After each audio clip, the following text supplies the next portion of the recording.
இந்த வீடியோல நம்ம என்ன பார்க்க போறோம்னா, டே 7 சேஞ்சஸ். இப்போ வந்து இதுல வந்து ரீசெண்டா கேட்ட எல்லா இன்டர்வியூலையும் கேட்கிற கொஸ்டின் நம்ம ஆல்ரெடி பார்த்துட்டு இருக்கிறதுல கன்ஃபியூஷன்ஸ். மெஜாரிட்டி இதான் நம்ம பார்க்க போறோம்.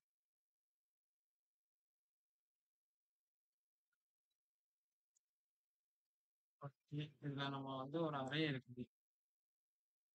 அரேல ஏங்கிற ஒரு இதுக்குள்ள அரே. ஸோ இதுல என்னன்னா கண்டினியூஸா எந்த எலமெண்ட் வந்து ரிப்பீட் ஆகுதுங்கிறத நம்ம 1, 2, 4, 4. இப்போ இதில் அவுட்புட்ல கண்டினியூஸா 2 டைம் ரிப்பீட் ஆகுது 4. ஸோ இது நம்மளுக்கு வந்து ரிப்பீட் இதாகும். அடுத்த அவுட்புட்ல வரணும் 4.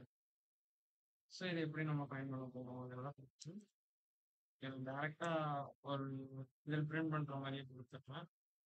மெஜாரிட்டிங்கிற ஒரு ஃபங்க்ஷன் கிரியேட் பண்ணி ஏங்கிறத பாஸ் பண்ணிக்கலாம். ஸ்டாட்டிக் எனக்கு நம்பரா வேணும். அது என்ன நம்பர் இப்போ நான் கொடுத்துட்டு இப்போ மெஜாரிட்டி எனக்குங்கிறது மெஜாரிட்டிங்கிறது ஒரு வேரியபிள் தான் வச்சுக்கிறது.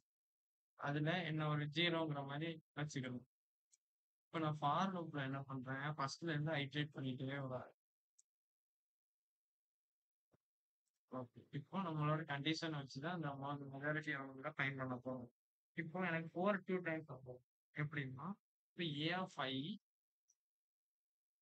சீக்வல் டு மெஜாரிட்டியா இருக்குது அப்படின்னா எனக்கு கவுண்ட் வந்து இன்க்ரிமெண்ட் ஆகும். Okay. நான் வந்து இதை கவுண்ட்டுங்கிறத ஒரு வேரியபிளா கவுண்ட்ங்கிறதுக்கு ஆட் பண்ணிட்டேன். இப்போ எல்ஸ்ல எனக்கு அப்படி இல்லாத பட்சத்துல கவுண்ட் எனக்கு மைனஸ் ஆகும். நீங்க கேட்கலாம். இப்ப நீங்க கவுண்ட் 0 கொடுத்துருக்கீங்க. இன்கிரிமெண்ட் ஆகாம டிக்ரிமெண்ட் ஆனா -1ங்கிற மாதிரி தானே வரும். ஸோ நான் அதுக்கு தான் இன்டர்மீடியேட்ல ஒரு ஃபங்க்ஷன். ஏன்னா நம்ம மெயினே ரிட்டர்ன் பண்ண போறோம். எல்சிஃப் யூஸ் பண்ணி நம்ம அந்த மெஜாரிட்டி எலமெண்ட்டும் இல்ல இந்த கவுண்ட் வந்து 0வா இருந்ததுன்னா ஃபர்ஸ்ட் டைம் வந்து உள்ள போகும்போதே இந்த மெஜாரிட்டி எலமெண்டோட அந்த இது ஆட் ஆயிடும் அப்படின்னு இருக்குங்க. அந்த மெஜாரிட்டி எலமெண்ட் 0ல இருக்கு. இப்போ அவங்க 0ல இருக்கு. ஸோ இந்த ஃபர்ஸ்ட் ஐட்ரேஷன்லேயே இந்த மெஜாரிட்டி எலமெண்ட்ல இந்த 1ங்கிறது ஆட் ஆயிரும் மெஜாரிட்டி. தென் கவுண்ட்ங்கிறது ஈக்குவல் டு 1 ஆயிரும்.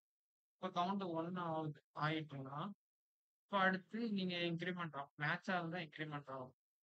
ஸோ இப்போ நம்ம மெஜாரிட்டி எலமெண்ட் தான் நம்மளோட ஆன்சர் அவுட்புட். ஸோ அதை நம்ம ரிட்டர்ன் பண்ணா போகும். பார்த்தீங்கன்னா 4ங்கிற மாதிரி வரும். நீங்க ஒவ்வொரு டைம் வந்து இதை ப்ராசஸ் பண்ணீங்கனாலே தெரியும். ஒவ்வொரு டைம் வந்து இது கம்பேர் பண்ணும். 1 வந்து இருக்காது. ஸோ ஃபர்ஸ்ட் டைம் வந்து அந்த வேல்யூ போய் மெஜாரிட்டில ஸ்டோர் ஆயிரும். இதுல 1ங்கிற மாதிரி ஸ்டோர் ஆகும். கவுண்ட் 1 ஆயிரும். தென் அகைன் வந்து ஐட்ரேட் ஆகும். இது 1 2 வரும். ஸோ 2ங்கிறது 2 சீக்வல் மெஜாரிட்டி மெஜாரிட்டியில் இருக்கு 1 இருக்கு. அப்படின்னா அந்த கண்டிஷன் எக்ஸிக்யூட் ஆகாது. மைனஸ் ஆயிரும். மைனஸ்னா திரும்ப இது ஆட் ஆகும். தென் 2 ஆகும். திரும்ப மெஜாரிட்டி வந்து 2 ஆயிரும். திரும்ப நம்ம எக்ஸிக்யூட் பண்ணி பார்த்தோம்னா திரும்ப மைனஸ் ஆகும். திரும்ப 4 வரும். ஸோ 4 இருக்குது. இப்போ இந்த 4 இருக்குது. ஈக்குவல் டு மெஜாரிட்டி என்னது இருக்கு? 2 இருக்கு. இப்போ அந்த 2 மெஜாரிட்டி இருக்கும்போது இது ஆகாது. ஸோ நம்ம என்ன ஆகும்? இதுல செக் பண்ணி பார்ப்போம். அ ஆகும்போது தென் வந்து உள்ள போகும். ஐட்ரேட் ஆகும். தென் வந்து 4 இருக்கு. திரும்பி அது வந்து 4 ஈக்குவல் ஆகும்போது கவுண்ட் இன்கிரிமெண்ட் ஆகி டைரக்ட்டா மெஜாரிட்டில என்ன இருக்கோ அது அப்படியே டிஸ்ப்ளே ஆயிரும். நீங்க அவுட்புட்ட பார்த்தீங்கன்னா போதும். ஸோ இது ரீட் கோட் ப்ராப்ளம். இத வந்து பிராக்டிஸ் பண்ணி பாருங்க. லிங்க் வந்து டிஸ்கிரிப்ஷன்ல குடுக்குறேன். இந்த வீடியோ எல்லாரும் ஷேர் பண்ணி சப்ஸ்கிரைப் பண்ணுங்க.